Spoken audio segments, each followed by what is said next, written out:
How are you doing today, Marshall? No, just kind of waking up to a brand new day.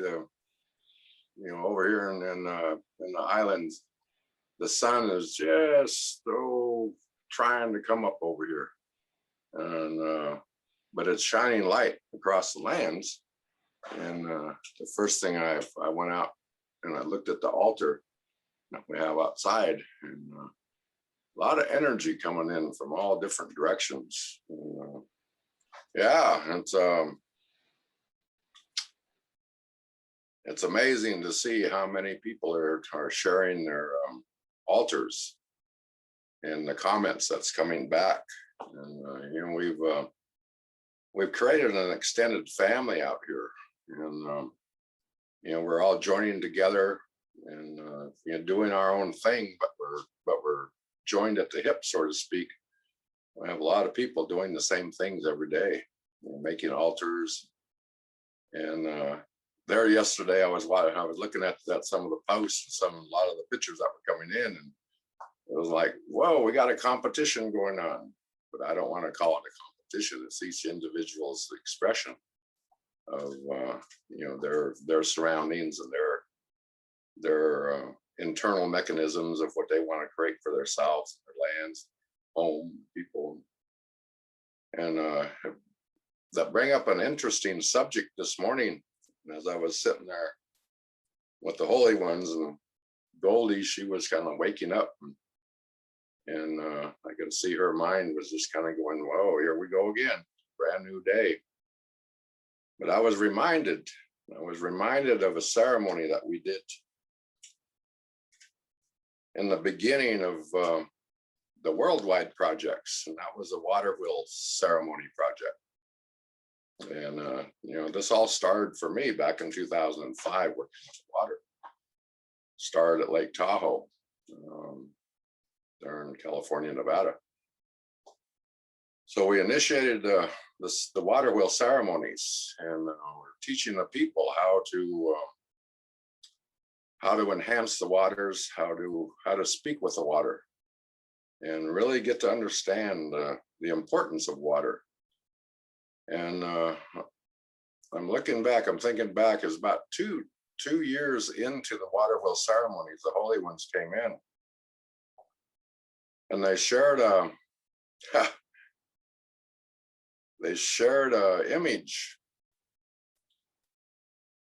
and they put a number behind the image. It was 172,000. And that's what came in first, 172,000. I'm thinking of 172,000 of what? What does that number signify, And then all of a sudden it dawned on me is that the holy ones were asking us humans, here on the planet to create 172,000 water wheels across Mother Earth. And for some reason, 172,000 was a significant number in the Holy Realms world. And so we initiated that. And so we were putting out on the web. And at that time, I had another website called goldeneagleceremonies.com. Then we put together keepthewatersflowing.com. And those have gone by the wayside now.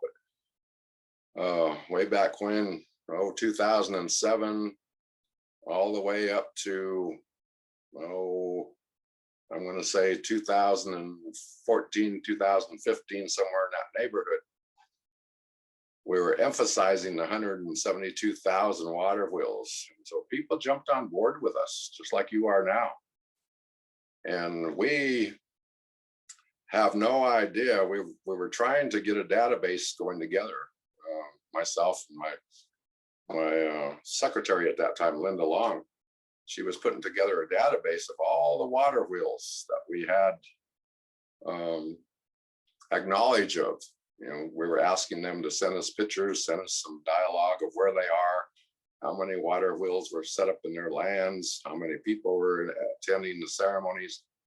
And I think the database, we got up to, I'm not sure, 400 or 500 water wheels just right off the bat. That was years ago. So now, I have no idea how many water wheels we initiated around the world, but I'm pretty sure we surpassed the 172,000 mark. And it's changed people's lives dramatically just by understanding water. And the children really gravitated to really working with the water. They just needed some instruction. And I have a beautiful grandma that works with a lot of children in Oregon on the Columbia River. And just recently talking with her and the children, I believe, I'm not sure, Ellen, I don't know if you're watching now, but I believe you have more than 18 water wheels along the Columbia River. And it was created by the children. They had insights of where they wanted to put the water wheels. And so they gravitated to it. So it was pretty powerful what the children were doing, that they were using their own intentions, right, to create these water wheels wherever they felt there was a need. So that opened up my eyes a little bit more of how powerful these children are, our little guys, is that they just need permission to go out and create, and we just kind of provide them with information, but they know what to do. It's almost like they already know how powerful the water is, and they want to make it even more powerful. So, for me, it's like, don't disregard your children's visions, if you will. They should see a world differently than we do as adults, because their world is simple. And that's what my elders always taught me when I was small, is keep things simple. They always said less is more, less is more. As you grow up as an adult, those words are going to come back to you, less is more. And their teaching was, the less energy you have around you, right, like material things or whatever that may be, the less of it you have, going back to a very, very simple life, the more time you have to devote to the Mother Earth, and to devote to things that are real for your own life. And that's what the children do. They don't have a lot of things around them. Their little toys and whatever, but that's minuscule, compared to an adult. And so they have the freedom. They have the freedom to think about things, in their little worlds. And I say, yeah, I remember one time we were way up in the mountains. We were doing what we call an ancestral traditional walk.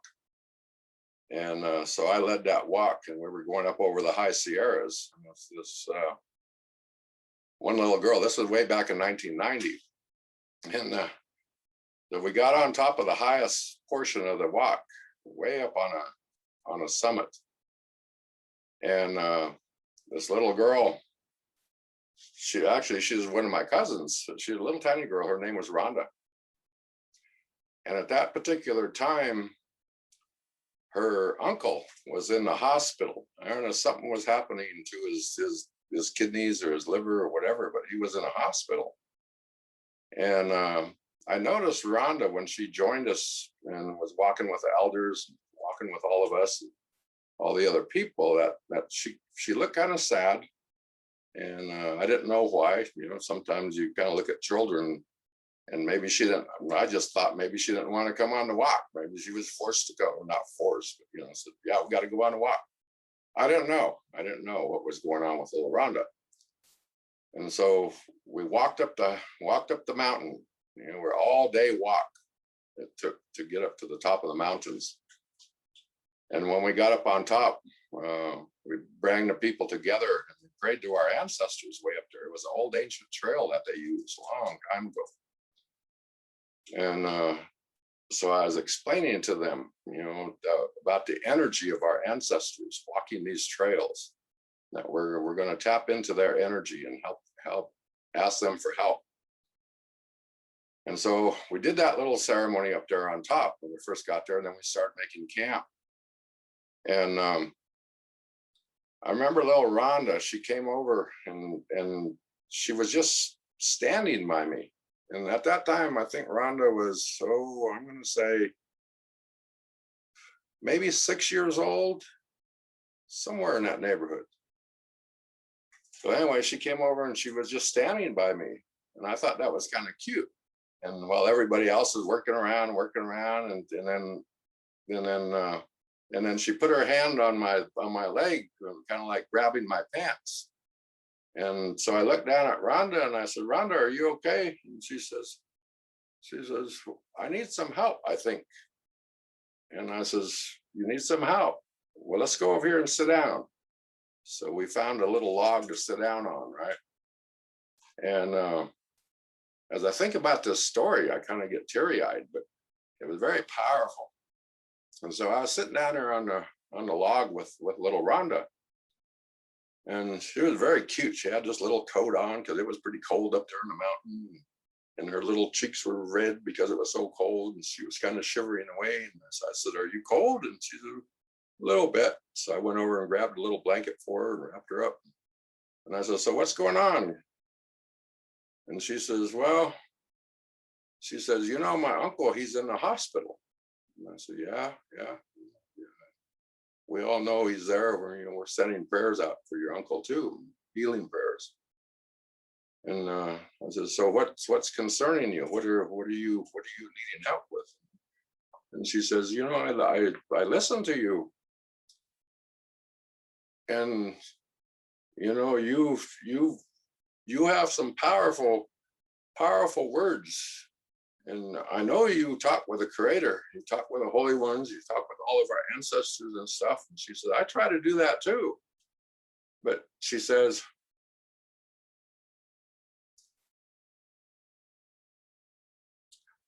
"I'm so small, I don't think they can hear me." And I kind of gulped and I said, "What?" She said, yeah.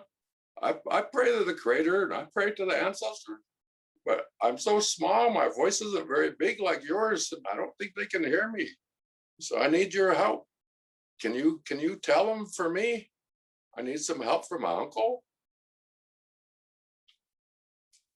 And I thought, whoa, it just hit me hard. And I looked at little Rhonda and I said,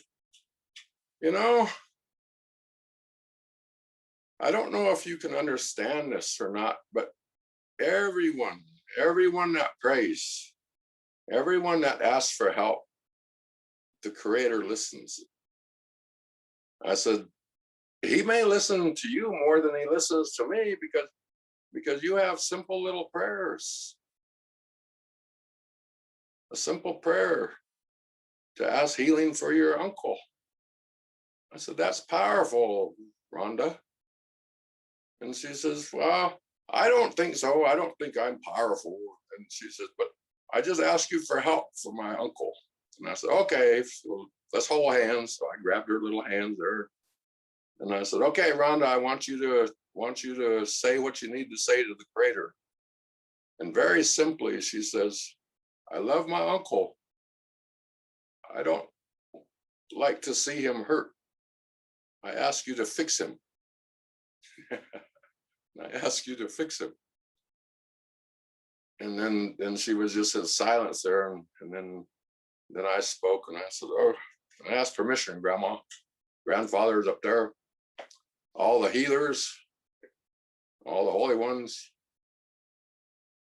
I ask your permission to go to Rhonda's uncle right now, right here, right now, in the hospital bed where he's at in the hospital. And we ask for healing for whatever he needs healing for. And we thank you. We thank you for listening to us. And blessings all around. And then little Rhonda, she had little tears coming out of her eyes, and she was holding on to my hand really tight and talking. And then so I said, "Oh, oh." I said, "Okay, Rhonda, they're coming." And she says, and she's looking around and she's smiling and she says, "Yeah, my uncle, he's going to get better now." And then she giggled a little bit and she says, thank you, Marshall." And that makes me feel better. And then so she went off and prayed and played around with the other kids. But it dawned on me how powerful our children's prayers really are, because they're simple and to the point. And it still brings tears to my eyes when I think about little Rhonda. There was another little girl way out in Galveston, Texas, when we were doing the big worldwide water ceremonies. You know, we asked the families to bring their children, and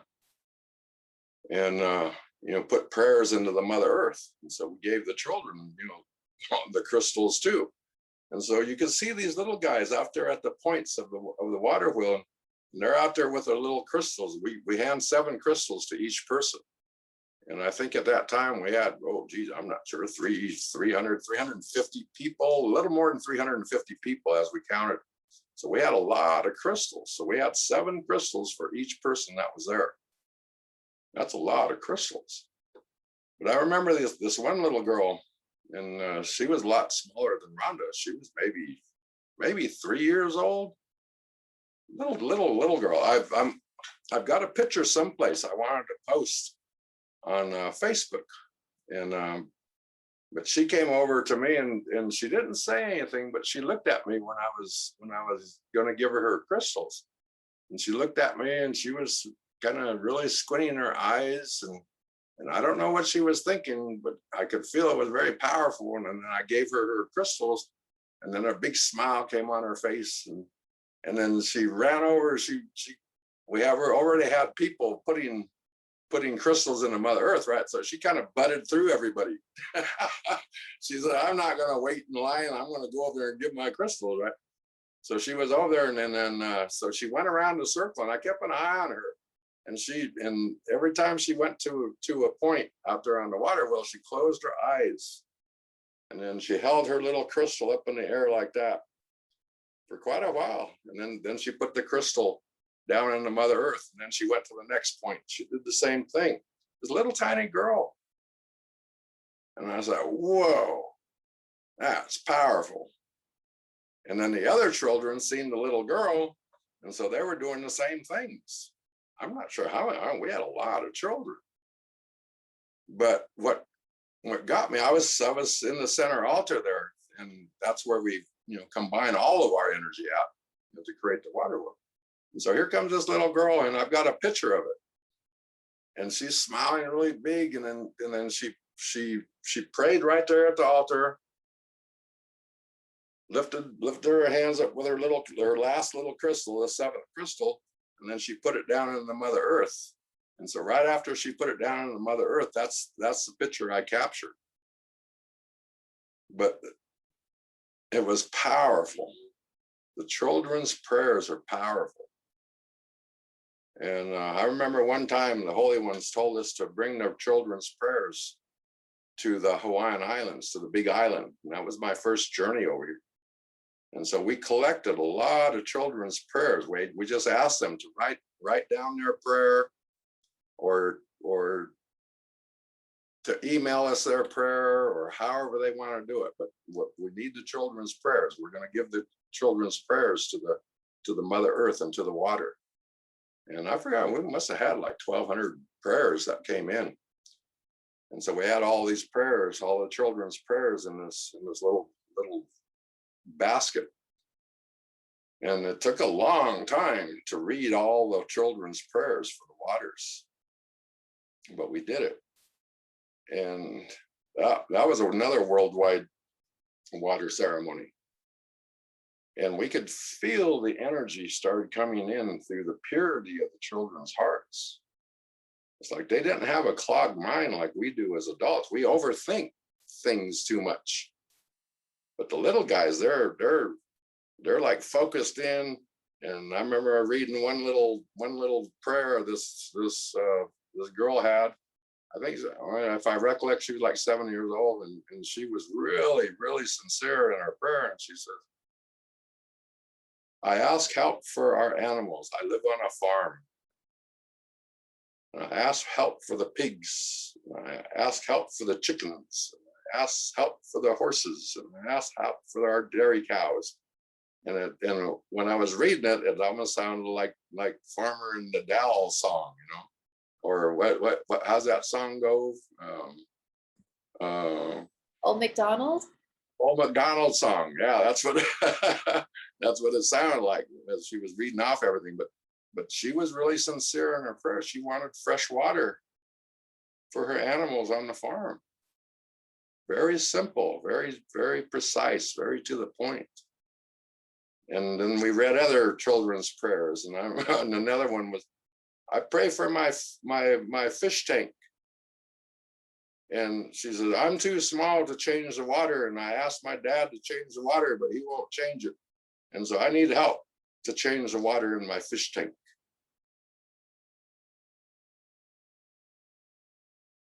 So again, these little guys, they're very, very sincere. They're very, very clear on what they're asking for. So they just wanted me to share that with you this morning. I'm not sure why.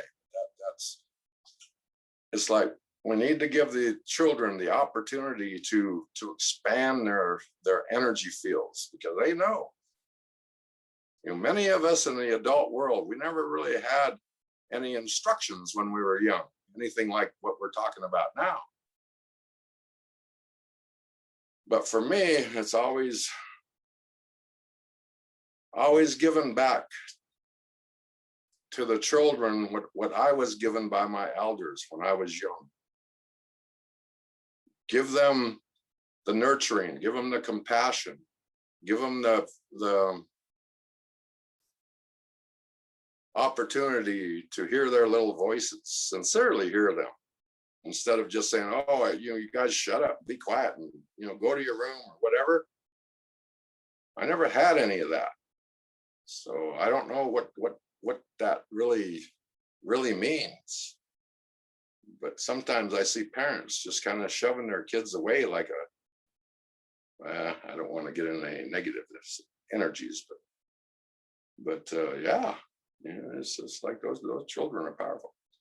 So anyway, today, sitting out with the holy ones, and they're expressing gratitude to all of us who are asking for help, because it's almost like they show that what we need down here on our planet to shift things around, we need more help than what we have in this body. And so people are asking the holy ones for the help, and it's giving the holy ones something to do. And Goldie laughs, and she says, yeah, give them something to do, put them to work. They're just floating around out there in the clouds anyway. Call them in. Call them in. Bless your home, bless yourself, bless your family. So anyway, with that, I'm going to kind of hand it back to the girls and see if there's any comments coming in or any questions or anything. So let's see where we're going with this. So I give it back to you girls. All right, thank you, Marshall, and thank you for reminding us that the children, that we can all pray like children. We can all keep our prayers simple and sincere. A lot of us were never really taught how to pray, and we're just kind of winging it. And it's a good reminder that, yeah, be like a child and honor the children and listen to their prayers. Thank you for sharing that story from your past, your little cousin Rhonda. Jigna, are there any comments coming in? I did see some post. Ellen, who you mentioned had done the water wheel ceremonies. I did see her post that I think she created one yesterday. They created their 21st water wheel ceremony, water wheel along the Columbia River, and they involved children. Children participated in that. So thank you, Ellen, for doing that and for communicating with us. Jigna, anything on your end? I think mostly people are just listening, like you and I, Rosa. We're just taking it all in from Marshall, the stories and the wisdom, and the importance of holding children sacred and helping them stay connected to their hearts. So thank you for sharing that. And yeah, nothing. It's pretty quiet in the comment section today, but lots of love, lots of gratitude, lots of blessings all around. Yeah, every morning when I wake up and go out there and talk with holy ones, wait for the sun, I feel like a kid. I feel like a kid, like kind of sitting there with my ancestors, with all the elders, all of my teachers, and I call them in, ask permission to call them in. So it's almost as though I'm like a little kid in the middle of all all the elders again. And I just sit there.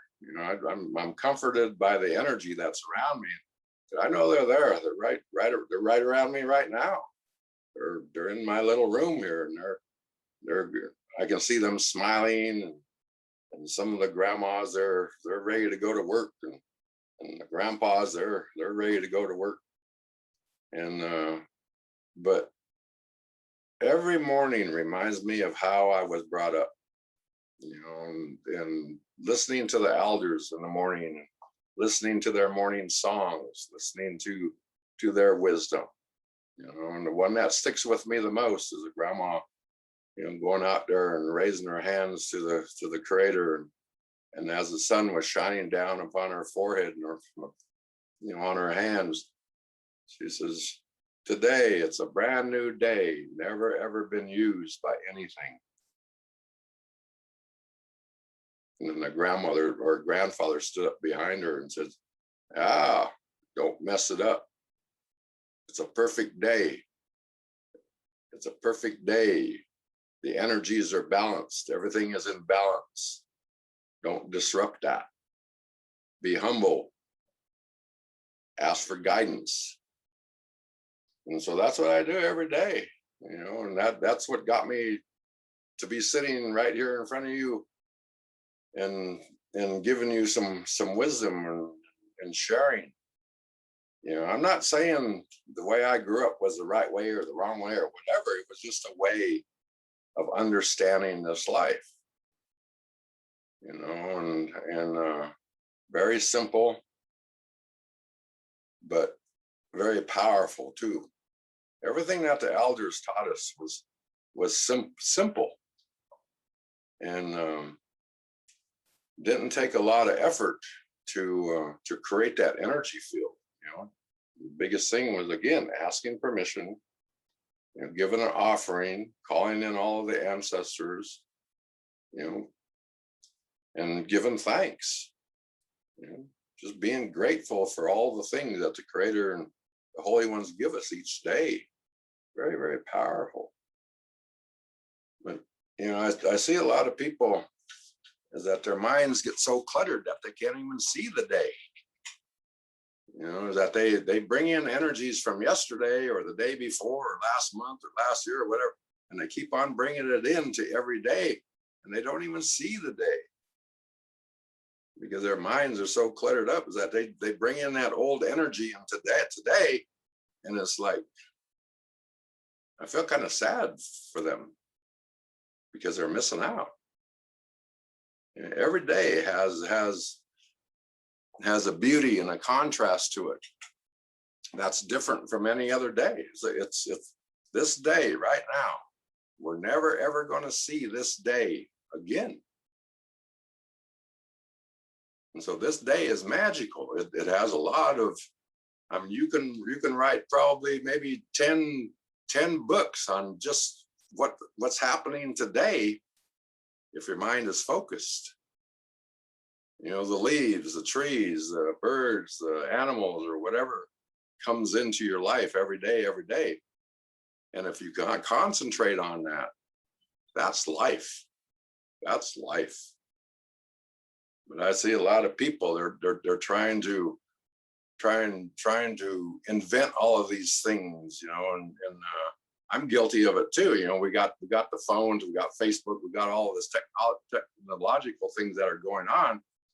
And for me, it's a struggle to have to rely on this virtual reality that we've created, instead of sitting with you one-to-one right now in a big huge circle, you know, with a big fire in the center, and us talking story side by side. You know, for me, that's real. To be able to look and feel your energy, and just collaborate, just talk story, you know, whatever needs to be talked. You know, we pass around a talking stick to everybody and say, yeah, so what's on your mind this day? And then that kind of is a kind of a funny thing. We were passing around a talking stick in a ceremony one time, and Goldie was there, and then the talking stick was coming back to me, and then I was looking at Goldie, and Goldie's kind of looking at me, and I said, Goldie, do you want to share this talking stick? And then she looked at me and she said, it's about time. So I placed the talking stick in front of Goldie, and she says, now, Marshall, you can take a break. It's my turn. And Goldie came up with some pretty profound things. But again, it's being in the present time, being in the now, right now. You know, what is it that will simplify your life? What is it that will not only simplify it, but enhance your life? You know, look for the simple things that will enhance your life. You know, it's kind of like that less is more that the grandmas and grandpas used to share. It's like, you know, get rid of the things that don't benefit you anymore, and keep the things that you actually need. Not so much the wants, but the needs. And that was a small teaching too that the elders taught us. And I said, you know, I said, everything we need comes from the Creator, comes from the Mother Earth, comes from all the plants, the animals, the waters, and everything. Everything we need is all right here around us. We don't need anything more. And then they said, what complicates things is what we want. Is what we want. Not what we need, but what we want. And so we want a dog, we want a cat, we want a pony, we want a giraffe, we want an elephant, we want a whale, or whatever. Those are our wants. We don't actually need that. Or we want, as we grow up, you know, I want to get my high school diploma, or I want to get my college degree, or I want a good job, I want a good car, I want a good house, I want this, I want that, I want this, I want that. We don't necessarily need that. So we create an illusionary world of wants. And so eventually our wants becomes reality, and then we start accumulating all of this stuff, and then we're getting closed in because all of this stuff we wanted is here around us now. And it's like, what do we do with all of this stuff? It's too much. So that's what the teaching is. Less is more. Learning simplicity, learning about your actual needs, not your wants. But again, I just share that wisdom because it's helped me a lot in this life.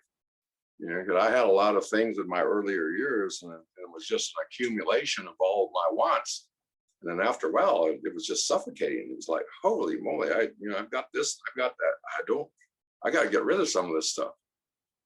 And so, it took me several years to kind of disassemble my life and start letting things go. And then when I started doing the water wheel ceremonies, I was down to 2 small suitcases. I didn't have a car, didn't want a car because it cost too much money and gas. And so I got down to 2 little suitcases. One was for a change of clothes, a couple pieces of clothes. and then the other little suitcase with all of my ceremonial items. And that's the way I journeyed. And even that, when I was out there on the lands teaching, even my 2 little suitcases were too much, because I had everything else I needed around me. People were giving me, a place to stay. They were giving me, some money to go here, to go there, bus tickets or airline tickets or whatever the situation asked for. And then when I got there to wherever they asked me to come, then they would feed me, they would house me. So yeah, I never needed anything more than that. I just followed the Holy One's trail out there. And so the people were asking me to come here, come there, come here, come there. And just by carrying those 2 little suitcases, that was kind of like, I need to get rid of these suitcases.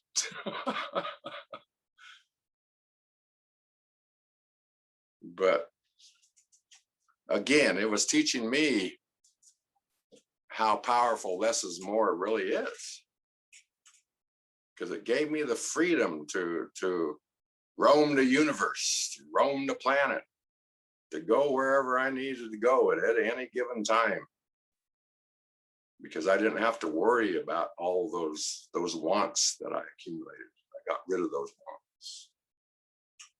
But that's just, my story. That's my story of what I went through in this lifetime. I'm coming up, my birthday's coming up here in a couple of days. I'll be 68 years old for Almighty. And the 68 years on this planet, what have I learned? I learned a little bit about nothing. I'm still learning every day.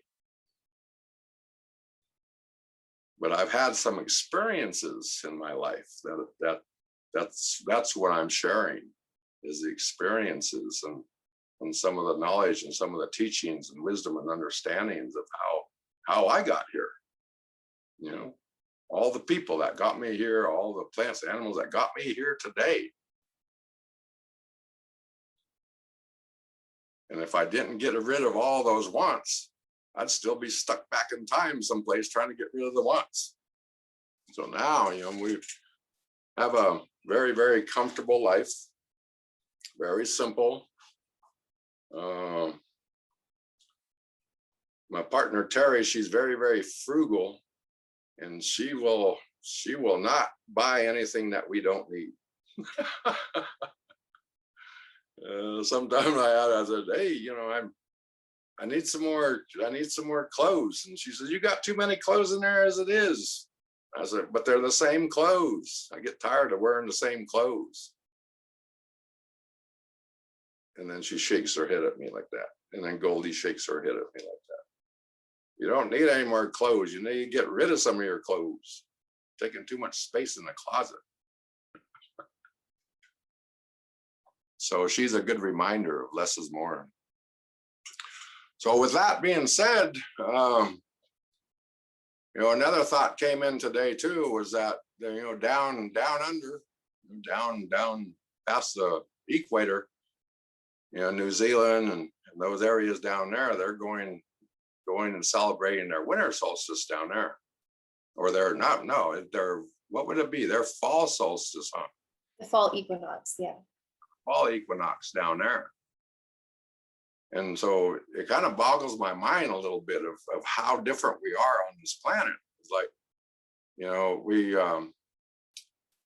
when I went down to New Zealand a couple of years ago, it was really interesting for me because the elders, many of them went down to Australia years ago doing ceremony. But what they found down there is that the energies are way different between north of the equator and south of the equator.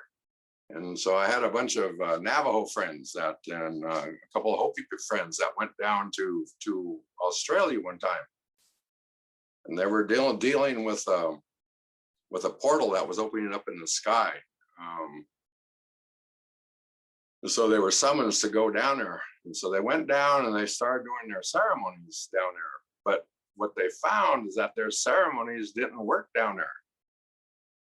And they didn't understand why they weren't working. And I guess one of the spiritual leaders they're in Australia, and they said, "Oh yeah, we've seen this many times from people who come from the north." They say the energies down here, you have to remember, they go counterclockwise instead of clockwise. And he told them, he says, if you want to do ceremony down here, you have to go counterclockwise. And I guess they thought about it and they said, well, how are we going to do our ceremonies counterclockwise? We don't do it that way. And I guess the elder down there said, well, if you don't do it that way, you're just wasting time. But that was very interesting, the energy fields. Because up here in North America, in the drains, everything goes clockwise. And so even in our ceremonies, we always do things clockwise. Where down there, they do everything just the opposite of what we're doing up here. And it's very fascinating about that type of energy, because sometimes when I was in New Zealand and I was going out making my offerings and stuff, and it was kind of like, I can feel that shift. It was like I had to recalibrate my brain to work down under. Yeah, it was pretty amazing. So I applaud all the people south of the equator. They're very, very powerful people. But what I've seen in that is that the different energies, like on top of the earth, we're going clockwise, and on the bottom it goes counterclockwise. Well, for me, that's a balance that the planet created for itself. That's what keeps everything in harmony. And so I was thinking about that, and I thought, whoa, so those people down south and us people up here in the north, we're synchronizing the energies here on the planet. And some things to think about. Oh, I see the sun coming. Can you see the sun on my face? That's the sun. That's the sun coming in from my window. I'll block out the sun a little. See it? But yeah, I mean, that's powerful. I could feel the sun coming. It's kind of like changing my whole demeanor. It's like, whoa, it's going to be a powerful day. And I learned a lesson too, from the tribes over in India and some of the tribes in Africa. We call them the sun gazers. And there are people here that are on the earth that can live without any food or water. Is that their mana, their energy comes directly from the sun. And so they stare into the sun. And it's a practice. And so we have a lot of communities around the world that are teaching themselves how to become sun gazers. And I do that. I'll go out some days and as the sun rises, I'll look directly into the center of the sun, and I'll just ask for the energy of the sun to enhance me. Very, very powerful. And so like right now, even though I'm not staring into the sun, but the sun is shining on me, I can feel the energies coming in. We do have a question from, there's Goldie shining in the sun. There we go. Get some sun, Goldie. We do have a question from Pamela. How would you like us to offer our large vessel of water from the 5 days of ceremony? And do we make this offering on Monday morning? No, for Monday at sunset. Okay, let me kind of share a little bit more.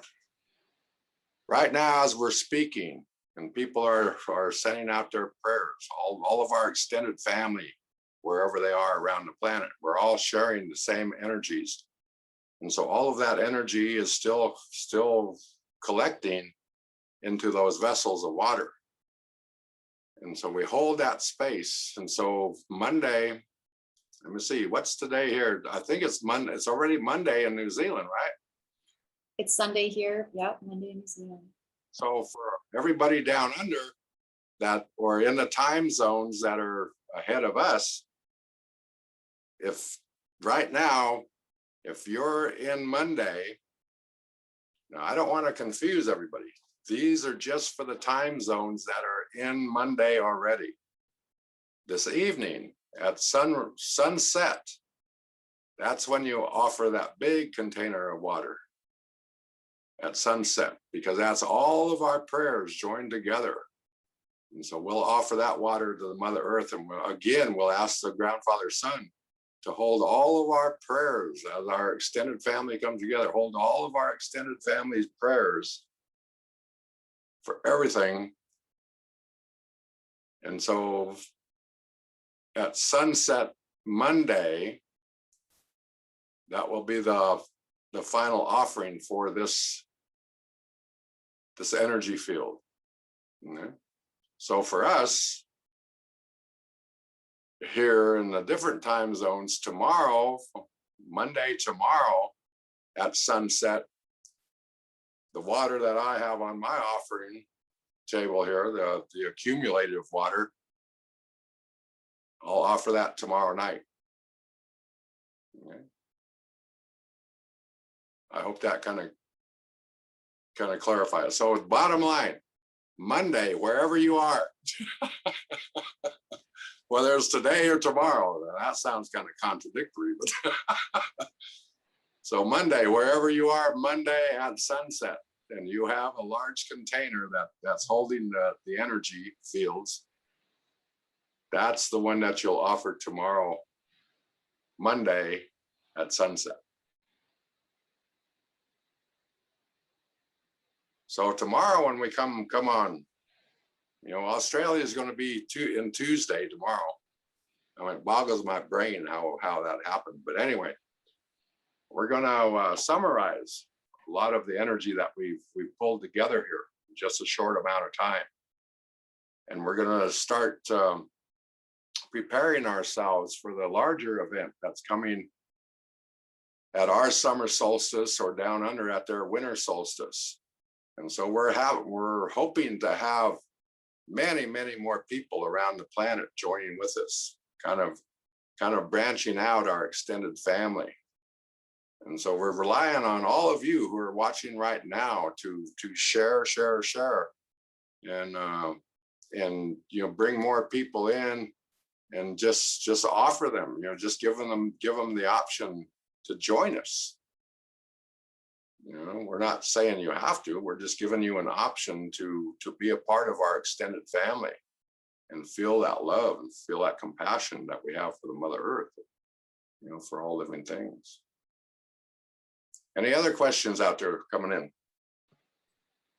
Thank you, Marshall. No, that's great. It was very clear. That was just one question, but very important one. So thank you. I'm glad you were able to answer that.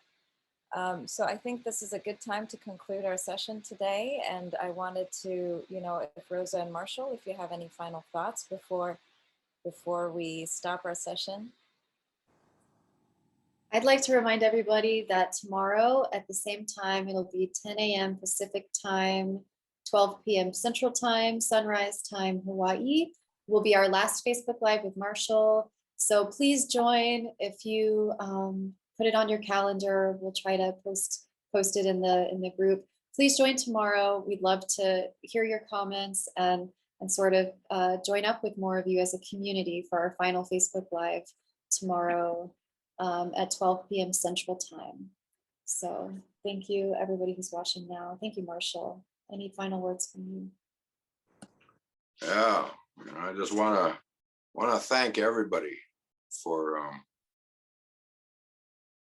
offering a little bit of your time to join us and to work with us and maybe share some of this wisdom with other people.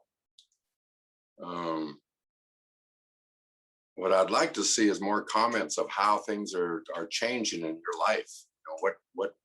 What did this ceremony change for you, or what did it enhance for you?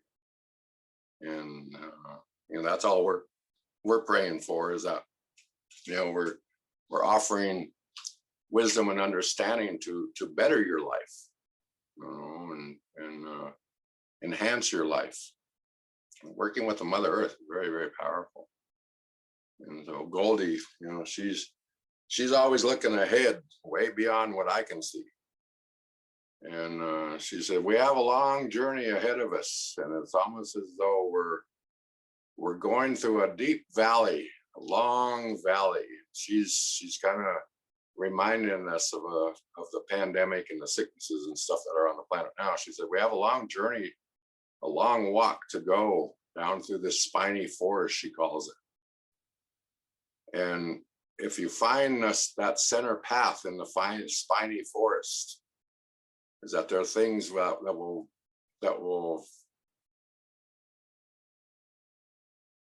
deter you or prick at you from the right side or the left side. If you stray too far to the left or stray too far to the right, is find that center path. Ask the Holy Ones, ask your ancestors to guide you through whatever energy fields that you need to be guided through. And they'll protect you, they'll keep you safe from harm, and they'll watch over you. And she says, find that path, find that center path, she says. And she said, that way you'll have a good long life. Just keep on that center path. And then she says, I want to remind you. She said, Marshall won't remind you, but I'll remind you. We want to keep all of this energy going, and we need your support. And she said the other day, she says, yeah, if you can give donations in increments of 7. So she's saying, yeah, like 7, 14, 28, whatever 7s multiplied to each other. She said that would enhance the productions of our videos and stuff. So we have a lot of videos that we're planning between the end of this ceremony until the summer solstice ceremony or the winter solstice ceremony. A lot of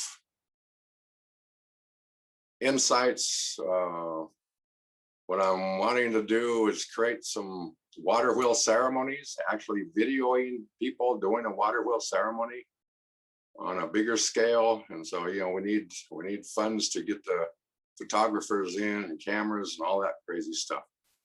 And that's more than I want to ask for, but that's what that's what the Holy Ones need, not me. So again, find that joy within your heart. Find that place where you feel like a child again, that you can really think clearly. It's almost kind of like thinking clearly without prejudice is what Goldie is saying. Thinking clearly without prejudice, and focus in on your own reality of what will enhance you as a person here walking upon the earth. Don't worry about the rest of the world. Our prayers will take care of them. Focus in on yourself this day, and really look at what do I need to bring in more joy to my life. That's my job. That's my journey is to seek out all the things that will bring me happiness into my life. That's all I need to do. I don't need all that other stuff. So again, with that being said, I ask blessings for all of you around the planet, wherever you are, your communities, your homelands, your plants, your animals, the waters. And we'll come together again tomorrow morning, and we'll share more wisdom on what the Holy Ones are showing us and giving us insight to. So again, I want to thank Rosa and Jigna for putting this together for us again. And the rest of our background crew back there, I don't know where they're at today. They're probably still asleep, but we pray for them too. So again, thank you very much for continuing with us and creating this extended family. So, in an offering that you make today, I'm asking you to make an offering for me, so I can continue to kind of guide you through some of the influences that you have around in your life that maybe isn't so good. But give an offering for me and Goldie and my ancestors. We'll do the same for you. So again, we thank you again, and safe journeys, and have a beautiful, beautiful day. I hope.